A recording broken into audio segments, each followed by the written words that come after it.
Ada satu hal yang menurut saya sangat menarik. Transaksi yang berhasil belum tentu menjadi bisnis yang berkelanjutan, tetapi pelanggan yang merasa puas itulah seringkali membawa pelanggan berikutnya, mungkin melalui keluarga, teman, atau rekan kerja. Karena itu, setelah transaksi selesai, hubungan sebaiknya tidak ikut selesai.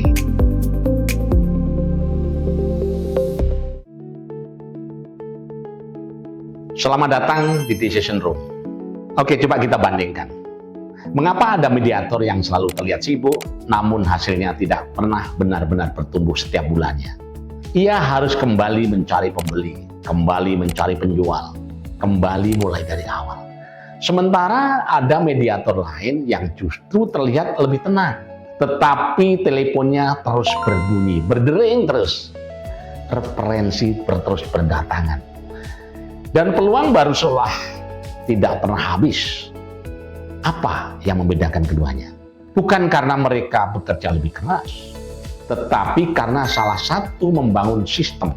Jadi sistem yang dibangun itu. Sedangkan yang lainnya masih tergantung pada transaksi demi transaksi.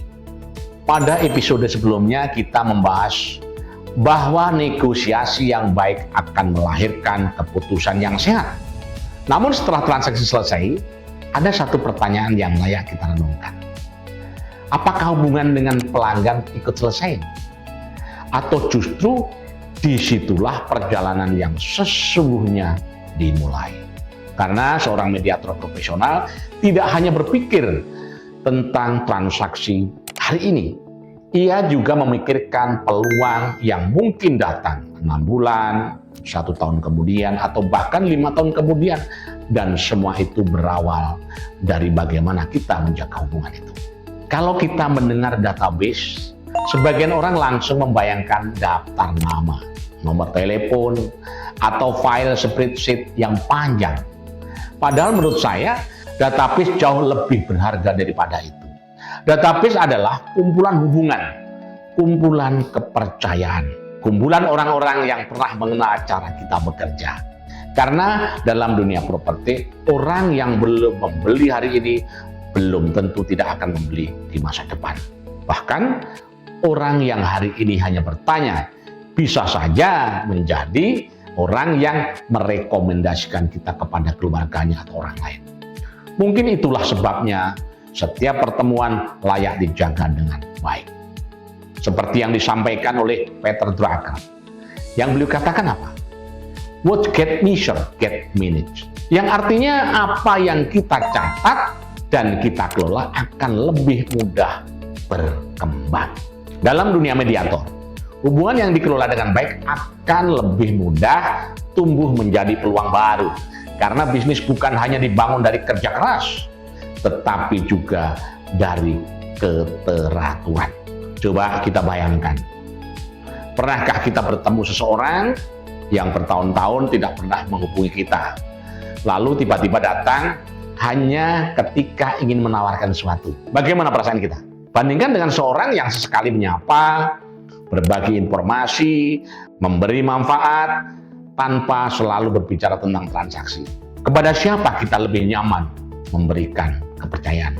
Mungkin disitulah arti sebuah hubungan. Menurut saya, kesalahan yang cukup sering terjadi adalah menganggap database hanya sebagai kumpulan kontak. Padahal, yang jauh lebih penting adalah memahami setiap orang yang ada di dalamnya. Ada yang sedang mencari rumah pertama, ada yang ingin menambah aset investasi, ada yang berencana menjual properti dalam beberapa bulan ke depannya. Ada pula yang belum membutuhkan apapun.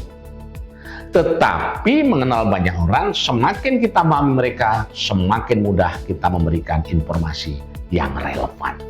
Mediator profesional biasanya tidak menilai keberhasilan hanya dari jumlah transaksi.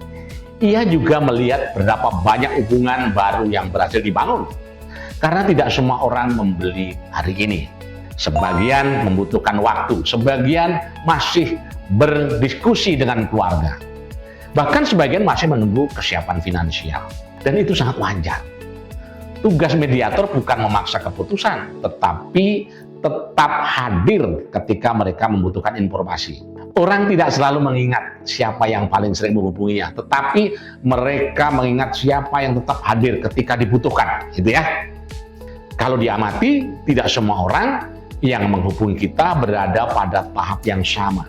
Ada yang sudah membandingkan beberapa pilihan, ada yang sedang berdiskusi dengan keluarga, dan ada pula yang sebenarnya sudah siap mengambil keputusan.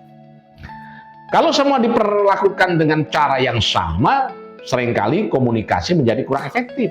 Mediator profesional memahami bahwa setiap orang sedang berada pada tahap perjalanan yang berbeda.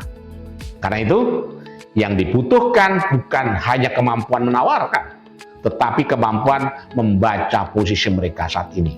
Jadi, kita harus menggali informasi lebih detail. Mungkin inilah yang sering disebut dengan pipeline. Bukan sekedar alur penjualan, tetapi perjalanan seseorang dari mengenal, mempertimbangkan, hingga akhirnya mengambil keputusan. Ada satu kesalahpahaman yang cukup sering terjadi. Apa itu? Banyak orang menganggap follow up itu berarti terus-menerus menghubungi calon pembeli agar segera membeli. Follow up yang baik bukan mengejar. Follow up adalah menjaga hubungan. Kadang berbagi perkembangan harga di suatu kawasan. Kadang mengucapkan selamat hari raya atau sekedar menanyakan kabar.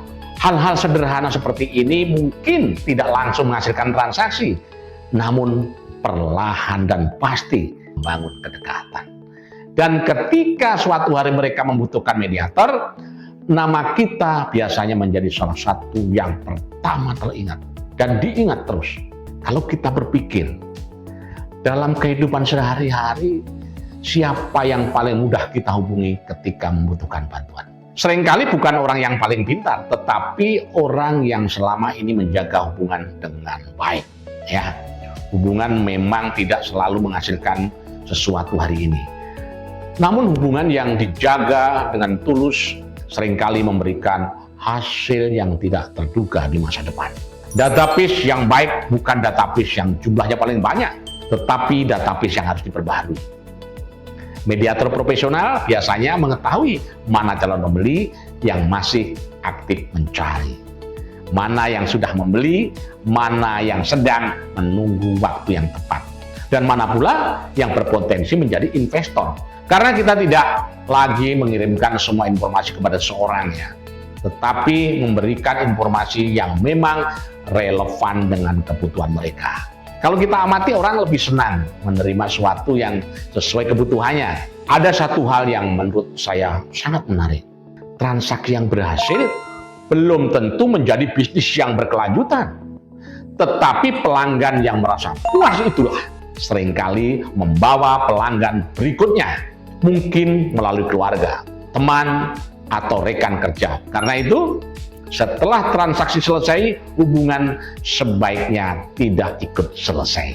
Sesekali menanyakan kabar, memberikan informasi yang bermanfaat, atau sekedar menjaga silaturahim. Hal-hal sederhana seperti inilah yang perlahan membangun reputasi, dan reputasi ini seringkali bekerja jauh lebih lama daripada sebuah iklan. Semakin lama saya mengamati para mediator yang bertahan, semakin saya melihat satu pola yang sama. Mereka tidak menggantungkan bisnisnya pada keberuntungan. Mereka membangun kebiasaan, mencatat, mengelompokkan data, menjaga komunikasi, mengevaluasi proses sedikit demi sedikit. Kebiasaan itu berubah menjadi sistem, dan ketika sistem mulai bekerja, mereka tidak lagi merasa harus memulai dari nol setiap bulannya. Selalu ada peluang yang baru yang muncul, bukan karena kebetulan, tetapi karena dipelihara dengan konsisten. Hubungan memberikan keberlanjutan, dan sistem membuat keduanya terus bertumbuh. Menjadi mediator profesional bukan hanya tentang mendapatkan transaksi berikutnya, tetapi tentang membangun sebuah sistem yang membuat kepercayaan terus hidup melalui database yang terkelola, hubungan yang dijaga, dan komunikasi yang konsisten. Karena pada akhirnya aset terbesar seorang mediator adalah bukan hanya listing yang dimiliki, melainkan orang-orang yang dengan sukarela kembali menghubungi ketika membutuhkan bantuan. Pada episode berikutnya, kita akan membahas sesuatu yang seringkali tidak terlihat, tetapi justru menjadi alasan mengapa seseorang lebih dulu menghubungi satu mediator dibanding mediator lainnya. Mengapa ada mediator yang selalu diingat, bahkan ketika sedang tidak menawarkan apapun? Apakah karena iklannya lebih banyak? Atau karena ia berhasil membangun citra yang melekat di benak banyak orang? Itulah yang akan kita bahas pada episode berikutnya, yaitu personal branding mediator properti. Dari tidak terlihat menjadi dicari. Karena di era informasi seperti sekarang, orang seringkali mengenal nama kita lebih dulu sebelum mengenal properti yang kita tawarkan. Dan ketika kepercayaan sudah melekat pada nama kita, peluang akan datang bahkan sebelum kita mencarinya. Dan disinilah di Decision Room, sebuah ruang berpikir, sebuah ruang mengambil keputusan. Saya Kang Awe, terima kasih sudah menemani saya sampai penghujung episode ini. Sampai ketemu pada episode berikutnya. Close and open your mind. Salam sehat selalu.